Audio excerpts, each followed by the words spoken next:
कर खासा नाराजगी है कि धीरेन्द्र शास्त्री ने ये कहा कि जो भारत के मुसलमान हैं वो कन्वर्टेड हैं, यानी कि वो पहले किसी और धर्म में थे, उसके बाद है और मुसलमान अभी भी हैं। तो इस तरह की बातें कहना बिल्कुल गलत है। हिंदू नस्ल को बर्बाद करने का, अवाम को बर्बाद करने का, अवाम जब तक लचक दी है, इस्लाम की फितरत में कुदरत ने लचक दी है, जितना कि दबाओगे उतना ही वो उभरेगा। इस्लाम की जड़ें हिंदुस्तान में या दीगर दूसरे ममालिक में उतने ही मजबूत हैं जितने कि हिंदू, ईसाई और सिख इज़्म की जड़ें मजबूत हैं। यहाँ के कल्चर का, सकाफत का हिस्सा है। यही तो खूबसूरती है इस मुल्क की, यूनिटी इन डाइवर्सिटी का हम पैगाम देते हैं। 7वीं सदी में इस्लाम मालाबार और गुजरात के रास्ते ईरान, तुर्क और अफ़गानिस्तान के ताजिरों की आमद से इस्लाम की हिंदुस्तान में आमद हुई। उन्होंने अपने अखलाक से, अपने अमाल से लोगों तक लोगों को मुतासिर किया और लोग इस्लाम में दाखिल हुए। इस्लाम हिंदुस्तान में आज नहीं आया। और आप सिर्फ हिंदुस्तान की ही क्यों बात कर रहे हैं? कौन सा ऐसा दुनिया का मुल्क है जहाँ पर इस्लाम नहीं फला और फूला? क्या वो एक दौर था जो इस्लाम मक्का से शुरू हुआ? जावेद भाई, मैं थोड़ा वक्त लूँगा। इस्लाम मक्का से शुरू होकर पूरी दुनिया के 3 हिस्सों में छा गया।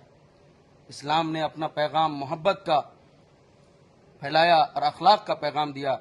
लोग बढ़ते गए।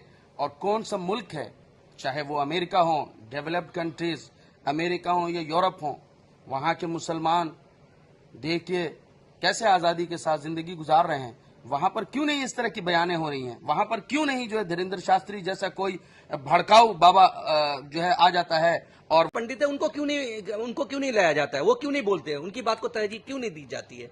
तो ये नफरती चिंटू है, सिर्फ इलेक्शन के लिए। ये कॉर्पोरेटर है। ये बाबा आप एक बहुत बड़ा बयान दे रहे हैं, कॉर्पोरेटर। बिल्कुल बिल्कुल, ये इतना लग्जरी जिंदगी जी रहा है, ये कहां से पंडित लगता है? और ये 5 साल पहले कहां थे? ये इतने पुराने बुजुर्ग सब हैं पंडित। इस तरह की बातें जो करते हैं उनको तरजीह लोग देंगे नहीं। मीडिया क्यों देती है और सरकार ऐसे लोगों पे रोक क्यों नहीं लगाते?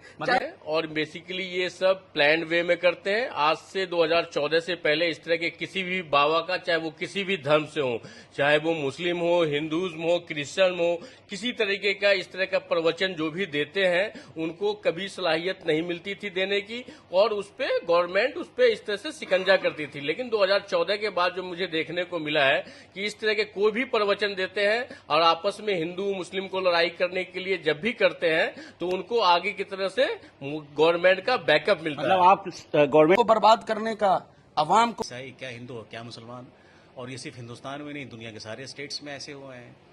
भाई जो कह रहे हैं कि मुसलमान सिर्फ जो मुस्लिम देश में हैं, गल्फ के स्टेट्स में, और भी इस तरह के जो मुस्लिम देश थे वहाँ भी इस्लाम 7वीं सेंचुरी में आया। उससे पहले उन लोग इस्लाम में नहीं थे, मुस्लिम नहीं थे, वो खुद को मुस्लिम नहीं कहते थे। तो पूरा आइडिया जो है, ये पूरा जो है, क्या ये बयान इस मुल्क की बेहतरी के लिए है? क्या बयान जो है इस सोसाइटी को एक रखने के लिए? पहली बात तो ये देखिए, उनकी यात्रा का नाम क्या है? हिंदू एकता यात्रा। यानी कि आप सिर्फ हिंदूज को ही एक करना चाह रहे हैं, आप उसमें बाकी कम्युनिटीज़ को एक्सक्लूड करना चाह रहे हैं।